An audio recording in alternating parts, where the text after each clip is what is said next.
So welcome to the class again, once again, and in this we are going to talk about, in continuation with the basic concepts, we are going to do what is known as the sectors.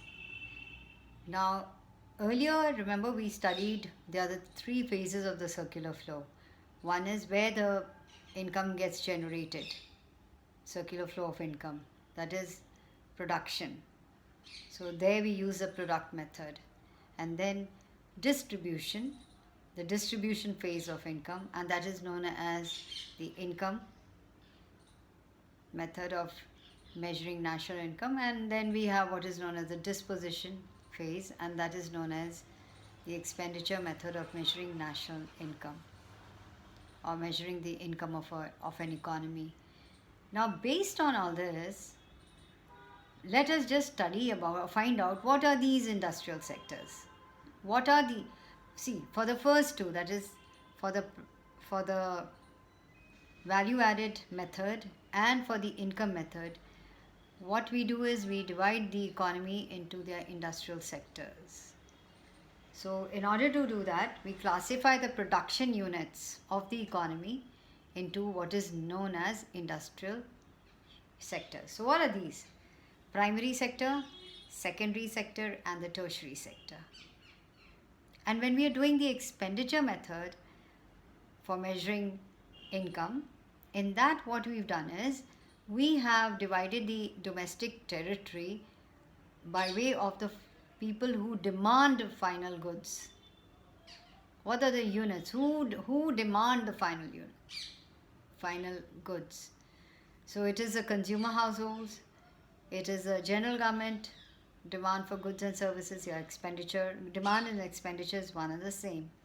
And then you have what is known as the investors' demand for final goods and services, and then we also have the foreign trade sector. So for that, I want you to look at this. So now we are going to do, so this is a basic concept that one must know. So the basic concept of industrial sectors, while we are doing national income accounting or trying to measure national income accounting, we must know what it is. So we classify production units into industrial sectors. So while estimating national income, this is the first step.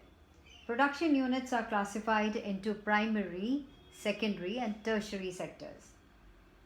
Now let's talk about the primary sector. All production units producing goods by exploiting natural resources are grouped into the primary sector. Okay. So natural resources here include land, subsoil as assets, water, climate, etc. And these include like agriculture, forestry, fishing, mining, quarrying, etc. For example, growing wheat on land is a primary sector activity. So also is, say, catching fish or rearing bees or any horticulture, growing trees, fruit trees, flowers, herbs, all of that. Now let's come to secondary sector. What is this? All production units engaged in transforming, that means changing one good into another good, are classed into secondary sector. This includes production units engaged in manufacturing, construction, electricity generation, water supply, etc. So, for example, now if you take that wheat which was produced in the primary sector and you convert it into a bread, into a cake, and that would be the secondary sector activity. Alright, now let's come to the tertiary sector. Now in this, what happens is that all production units engaged in production of services are grouped into tertiary sector. Now what are these? They include production units engaged in producing transport services, communication services, trade services, finance services, community services, personal services, etc. Now, for example, let's take the bread that is being manufactured or in the secondary sector, wheat that was turned into bread in the secondary sector. wheat that was grown in the primary sector turned into bread in the secondary sector. When it's sold by the grocer, that is a tertiary sector activity. That's a service. Now, now we're going to talk about who demand, uh, who demands the, or which are the sectors that demand final goods, or spend on final goods and services. So that's what we are going to do.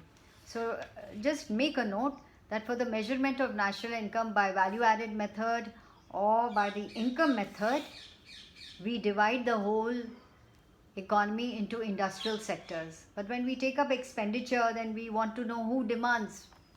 Who are the people who demand? So who are the people who demand, or which are the sectors?